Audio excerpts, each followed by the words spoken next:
ஆந்திர துப்பாக்கிச் சூட்டில் இருந்து தப்பி வந்த இருவர் தேசிய மனித உரிமை கமிஷனில் திங்களன்று சாட்சியம் அளித்தனர். ஆந்திர துப்பாக்கிச் சூட்டில் 20 தமிழக கூலி தொழிலாளர்கள் பலியான நிலையில் இச்சம்பவத்தில் சேகர் மற்றும் பாலச்சந்தர் எனும் இருவர் தப்பி வந்ததாக கூறப்படுகிறது. இதுகுறித்து மனித உரிமை ஆர்வலர் ஹென்றி டெல்லியில் உள்ள தேசிய மனித உரிமை கமிஷனில் திங்களன்று காலை மனு அளித்தார். மனுவை ஏற்றுக்கொண்ட பதிவாளர் சாட்சிகள் சேகர் மற்றும் பாலச்சந்தரிடம் வாக்குமூலம் பெற்றுக் கொண்டனர்.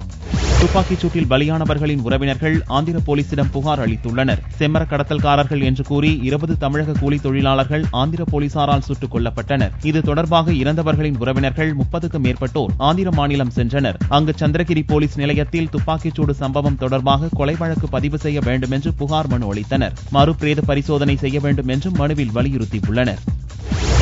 துப்பாக்கிச்சூடு சம்பவத்தில் வடு ஆறாத நிலையில் தமிழக தொழிலாளர்கள் 61 பேரை ஆந்திர போலீசார் கைது செய்துள்ளனர். கடந்த வாரம் செம்மர கடத்தலில் ஈடுபட்டதாக கூறி தமிழக தொழிலாளர்கள் 20 பேரை ஆந்திர போலீசார் சுட்டுக் கொன்றனர். இந்நிலையில் செம்மர கடத்தலில் ஈடுபட வந்ததாக கூறி 61 பேரை நெல்லூர் போலீசார் கைது செய்தனர். 120க்கும் மேற்பட்டோர் வந்ததாகவும் போலீசார் வானத்தை நோக்கி சுட்டபோது பலரும் தப்பிவிட்ட நிலையில் 61 பேரை சுற்றி வளைத்து கைது செய்ததாகவும் ஆந்திர போலீசார் தெரிவித்துள்ளனர்.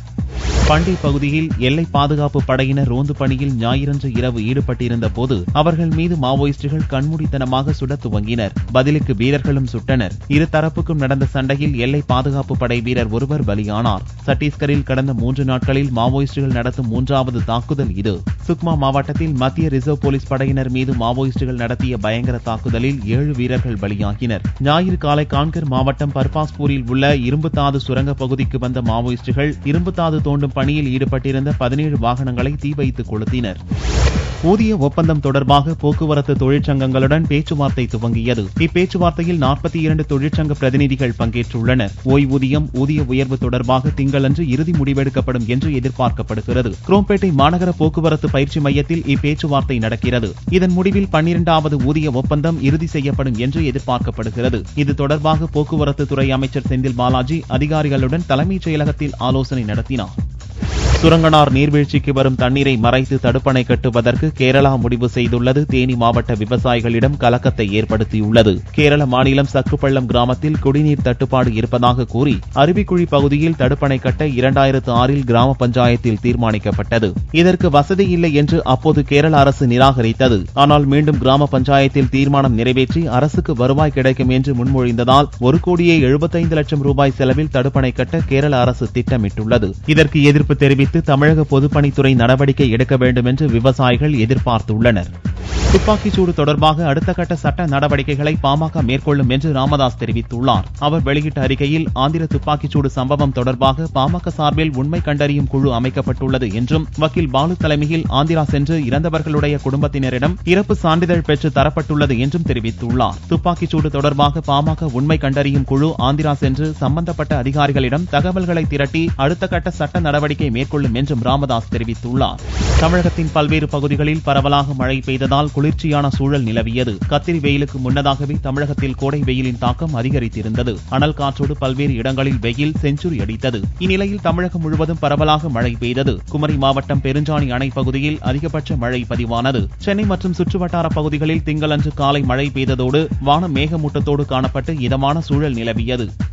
வேலூர் மாவட்டம் குடியாத்தம் நகரில் உள்ள அரசு கலைக்கல்லூரி மைதானத்தில் அப்பகுதியைச் சேர்ந்த விக்னேஷ் தமது நண்பர்களுடன் மது அருந்திக் கொண்டிருந்தார். அப்போது திடீரென்று அங்கு இடி விழுந்து 5 பேரையும் தாக்கியது. இதில் விக்னேஷ் சம்பவ இடத்திலேயே உயிரிழந்தார். இதேபோல் அரக்கோணம், வேப்பேரி ஆகிய இடங்களிலும் இடி தாக்கியதில் 3 பேர் உயிரிழந்தனர். ஒரே நாளில் இடி தாக்கி 4 பேர் உயிரிழந்ததோடு 7 பேர் படுகாயமடைந்த நிலையில் மருத்துவமனையில் சிகிச்சை பெற்று வருகின்றனர். ஈரோடு மாவட்டம் நடுப்பாளையத்தைச் சேர்ந்த கதிர்வேல் உடல்நலக் குறைவால் வெள்ளக்கோவில் தனியார் மருத்துவமனையிலிருந்து மேல் சிகிச்சைக்காக ஆம்புலன்ஸில் சென்றபோது அவருடன் மனைவி செல்லம்மாள், மகன் பாலசுப்ரமணி மற்றும் மருமகள் லட்சுமி ஆகியோர் சென்றனர். மொடக்குறிச்சி அருகே ஆம்புலன்ஸ் வந்தபோது திடீரென்று சாலையோர தடுப்புச் சுவரில் மோதி தீப்பிடித்தது. இவ்விபத்தில் செல்லம்மாள், லட்சுமி மற்றும் ஓட்டுநர் தங்கராஜ் ஆகியோர் சம்பவ இடத்திலேயே உடல் கருகி உயிரிழந்தனர். கதிர்வேல் மற்றும் பாலசுப்ரமணி இருவரும் படுகாயத்துடன் மீட்கப்பட்டு சிகிச்சைக்காக மருத்துவமனையில் அனுமதிக்கப்பட்டனர்.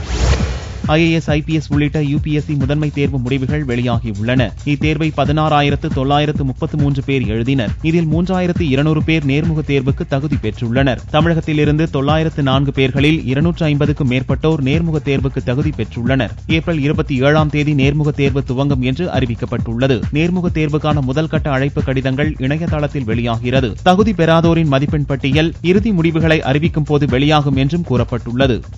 உத்தரப்பிரதேசத்தில் 4 வயது பெண் குழந்தை செயின் திருடர்களால் சுடப்பட்டார். காசியாபாத் பகுதியில் டெல்லி முதல்வர் அரவிந்த் கெஜ்ரிவால் அலுவலகம் முன்பாக 4 வயது பெண் குழந்தையை அடையாளம் தெரியாத சிலர் துப்பாக்கியால் சுட்டதில் அக்குழந்தை காயங்களுடன் மருத்துவமனையில் சேர்க்கப்பட்டார். அக்குழந்தையின் தாயின் கழுத்தில் இருந்த செயினை பறித்துக் கொண்டு தப்ப முயன்ற திருடர்கள் துப்பாக்கியால் சுட்டபோது அக்குழந்தை மயங்கி விழுந்துள்ளது. तुरंत पुलिस वाला मौके पर पहुंच के बच्चे को एडमिट करवाया गया हॉस्पिटल में, उसका इलाज करवाया गया, बुलेट को निकाल लिया गया और फिलहाल उसकी हालत स्थिर है.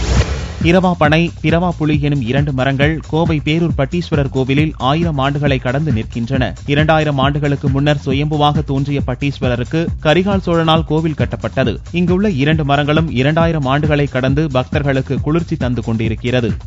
பிறவா நெறித்தனம் என்பதை வலியுறுத்தும் பொருட்டு பிறவாத புளிய மரத்தையும் இரவா பனை என்ற 2 பொருட்கள் இறைவன் அருள்பாலித்துள்ளார். பிறவா புளிய மரம் என்பது இங்கு அமைந்துள்ள இந்த புளிய மரத்துடைய விதை மீண்டும் முளைத்து வருவதில்லை. முளைக்கப்பட்டால் மீண்டும் முளைச்சு வராது. அதேபோல் இங்கே தரிசனமான ஆன்மாக்கள் மீண்டும் பிறவாது என்பதற்கு சான்றாக இந்த பிறவாத புளிய மரம் உள்ளது. தஞ்சை மாவட்டத்திற்கு பல வண்ணமயமான பனை ஓலை விசிறிகள் விற்பனைக்கு வந்துள்ளன. 20 ரூபாய் முதல் விற்பனை செய்யப்படும் விசிறிகளை பொதுமக்கள் ஆர்வமுடன் வாங்கிச் செல்கின்றனர். இதனிடையே பனை மரங்கள் பெரும்பாலான இடங்களில் வெட்டப்படுவதை அரசு தடுத்து நிறுத்தி பனை தொழிலை பாதுகாக்க வேண்டும் என்று தொழிலாளர்கள் கோரிக்கை விடுத்துள்ளனர். புதுச்சேரியில் மாடி தோட்டம் அமைத்து ரசாயனம் இல்லாத கீரை காய்கறிகளை வளர்க்க இல்லத்தரசிகள் ஆர்வம் காட்டி வருகின்றனர். தினந்தோறும் வீட்டு வேலை மற்றும் டிவி பார்த்து மனதளவில் சோர்வடைந்துள்ள பெண்கள் மத்தியில் மாடி தோட்டம் வரவேற்பை பெற்றுள்ளது. இதற்கு தேவையான அனைத்து பொருட்களும் சுற்றுச்சூழல் வேளாண் மையத்தில் கிடைக்கிறது. தினமலர் பொருட்காட்சியில் இது குறித்து தெரிந்து கொண்டு வீட்டுக்கு தேவையான ரசாயனம் கலக்காத காய்கறிகளை தாங்களே உற்பத்தி செய்வதாக இல்லத்தரசிகள் தெரிவித்தனர். இயற்கை முறையில் நம்ம வீட்டிலேயே தயாரிக்கிற கறியெல்லாம் நாங்களும் சாப்பிட்டுட்டு இருக்கிறோம். எங்களுக்கும் ஹெல்த்தியாக இருக்குது, ஹெல்த்தியாக ஃபீல் பண்ணுறோம். அது எல்லாருமே யூஸ் பண்ணால் நல்லாயிருக்கும். வீட்டில் இடம் இல்லைனாலும் தோட்டமோட இடம் இல்லைனாலும் மாடியிலையும் செய்யலாங்கிற ஒரு எக்ஸாம்பிளாக இது நல்லா செஞ்சுருக்கிறோம் நாங்கள். நெல்லை மாவட்டம் களக்காடு அருகே உள்ள திருக்குறுங்குடியில் 108 வைணவ தலங்களில் ஒன்றான அழகிய நம்பிராயர் கோவில் உள்ளது. ஆழ்வார்களால் மங்களாசாசனம் செய்யப்பட்ட இக்கோவிலில் கடந்த 3ஆம் தேதி பங்குனி மாத திருவிழா கொடியேற்றத்துடன் துவங்கியது. விழாவின் முக்கிய நிகழ்ச்சியான தேரோட்டம் திங்களன்று நடந்தது. அழகிய நம்பி தேவியர்களுடன் தேரில் எழுந்தருள பக்தி கோஷங்கள் முழங்க பக்தர்கள் தேரின் வடம் பிடித்து இழுத்தனர்.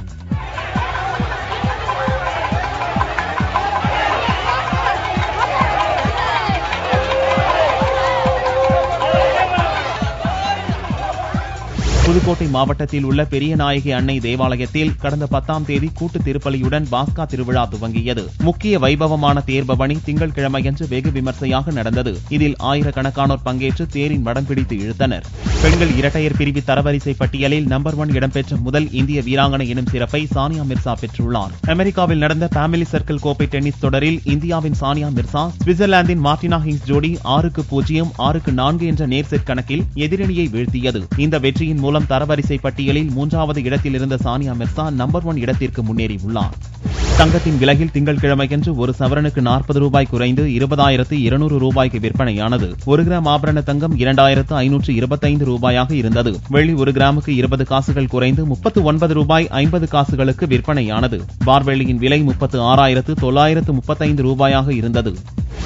திரைக்கு வருவதற்கு முன்னரே தேசிய விருது பெற்ற திரைப்படம் குற்றம் கடிதல். தேசிய விருது பெற்ற படம் என்றாலே தியேட்டரில் பொறுமையாக உட்கார்ந்து பார்க்க முடியாது என்ற நிலையில்தான் இருக்கும். ஆனால் இதிலிருந்து முற்றிலும் மாறுபட்டு இப்படம் ஜனரஞ்சகமாக இருக்கும் என்று தயாரிப்பாளர் சதீஷ்குமார் தெரிவித்தார்.